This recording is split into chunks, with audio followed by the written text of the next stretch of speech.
morning, guys. It is nearly 10 o'clock. I had 4 hours sleep last night, so I'm having a late brekkie. Yeah, I'll show you. Oh no, all the nuts and seeds are falling on the screen. All right, so I've got some smashed pumpkin that my mum batch cooked. She brought some up, and it's on gluten-free bread and got lots of nuts and seeds and everything, and I'm just going to have a bite now because I'm really hungry. So, and wash it down with my cold tea. I always leave my tea to go cold all the time. Oh my god. Give me 2 seconds and I'll drink this, and then I'll get on to the post.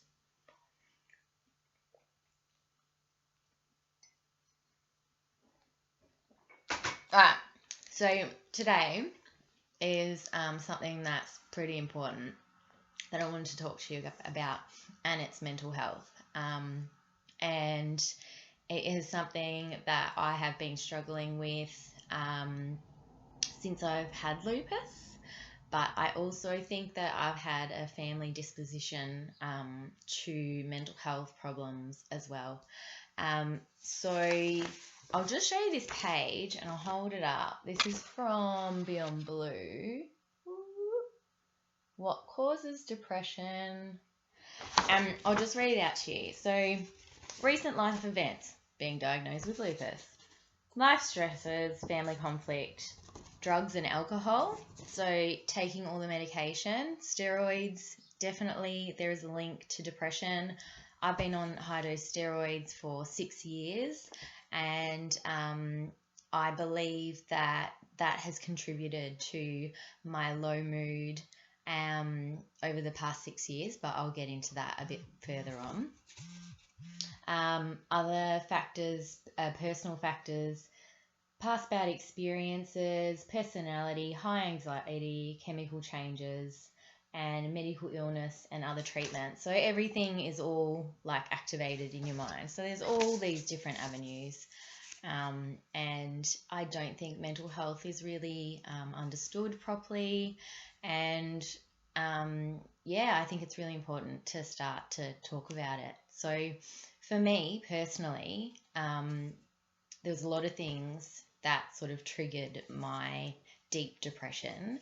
So I was in hospital in 2015 for nephritis, and they put an IV drip of steroids, and on oral steroids, like high-dose oral steroids, I go like mental maniac crazy anyways. So IV, I was on like supercharge.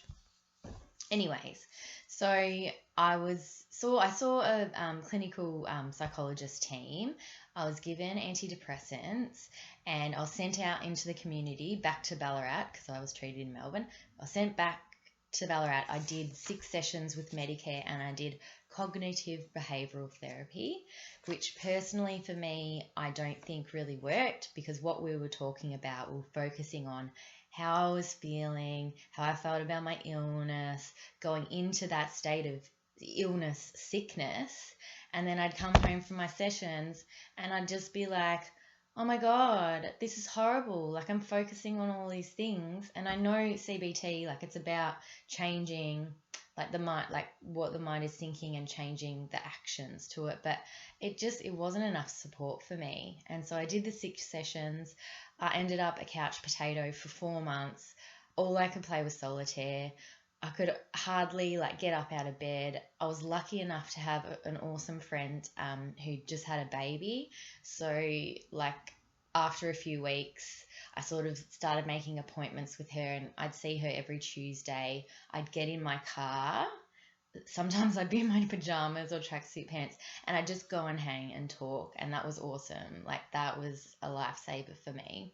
But still, the depression lasted for 4 months, and it's really hard for friends and family to comprehend, because they see you as your old self and like invisible illness.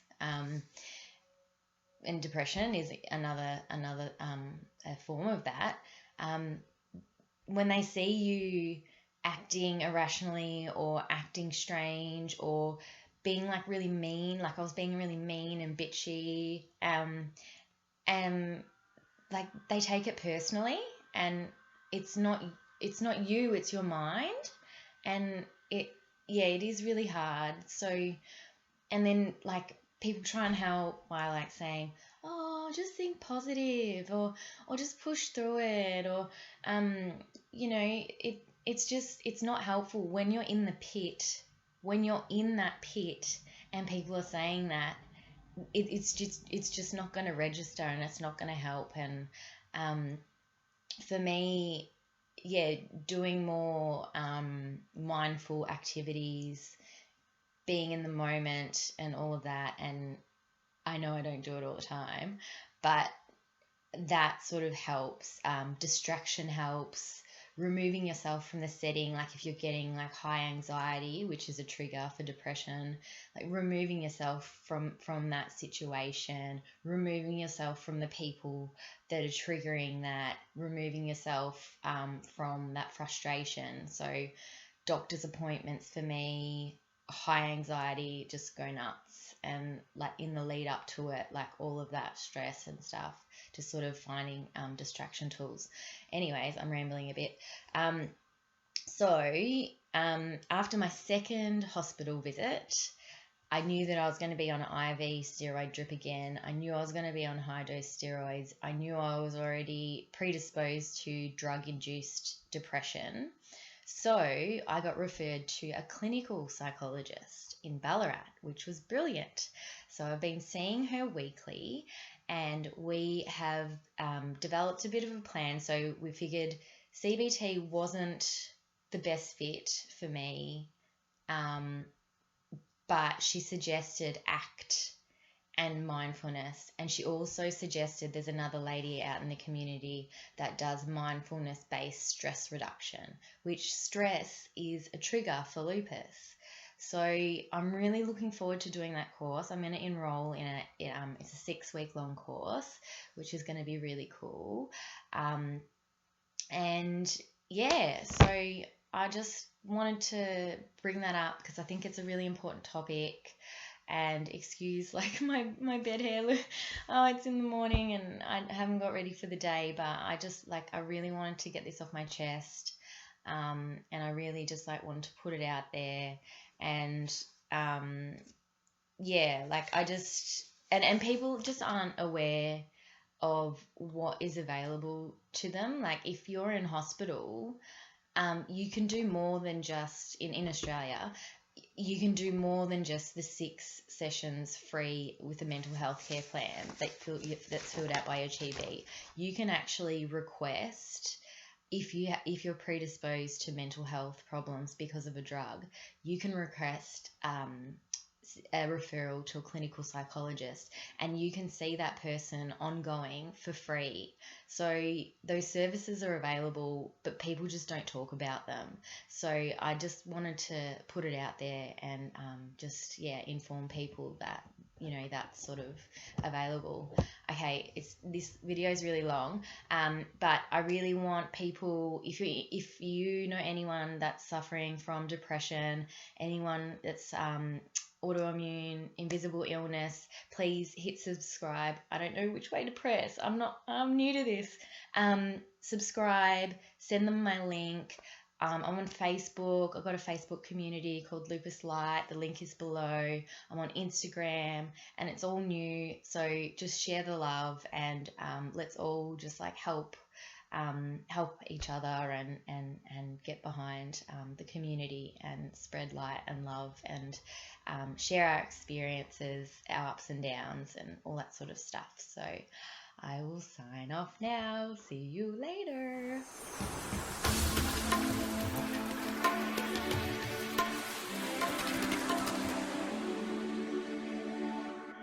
Hey guys, how are ya? I think it's 8:30. Yeah, 8:35, and I didn't get too much sleep. I woke up at 5 and I'd been on social media again. I was gonna take another Finnegan to help me sleep, but I've got some family coming today, and I sort of want to get the house organized. I've still got some dishes in the sink from yesterday, and Yeah, there's lots of things that I'd like to do. So I'm still riding that like prednisolone high, and yeah, so hopefully I'll get to relax. Like I've written a bit of a task note of my day. So 8 a.m. I was supposed to be doing the garden, but I'm doing a video blog instead. All right, whatever.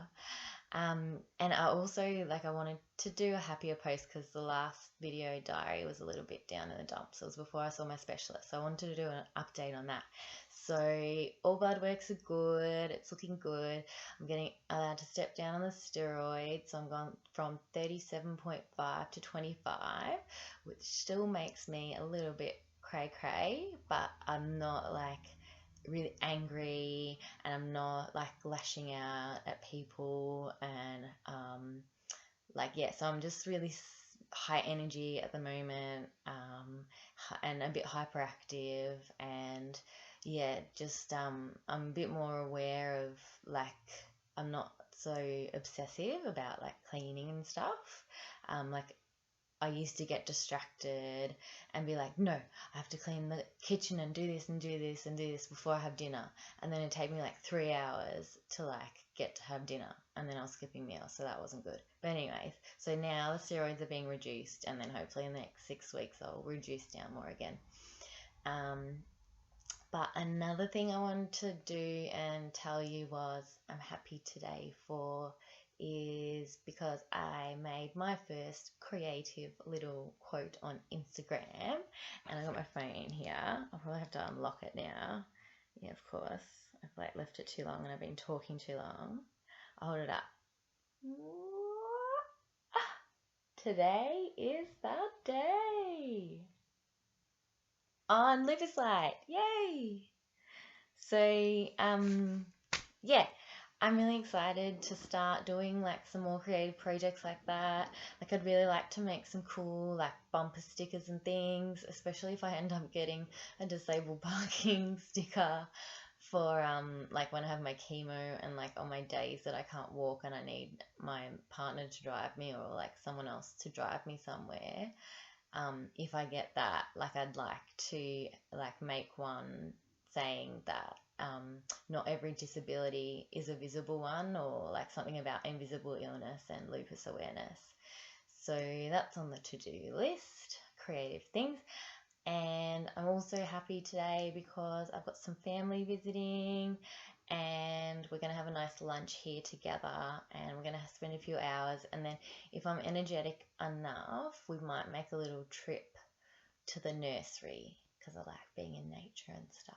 But I think I'll cut it short now because I haven't done my garden and the sun's out, and I really want to put some compost. Like I got some compost out yesterday, and I really like want to feed my plants out the front because I'm trying to establish like my front garden and like really care for it and use that as part of my therapy. So I'll just sign off for now, but yeah, leave it on a happy note. And today is the day, so have a think about maybe what you're going to do today to make it special and make it happy. And yeah, okay, see you next time.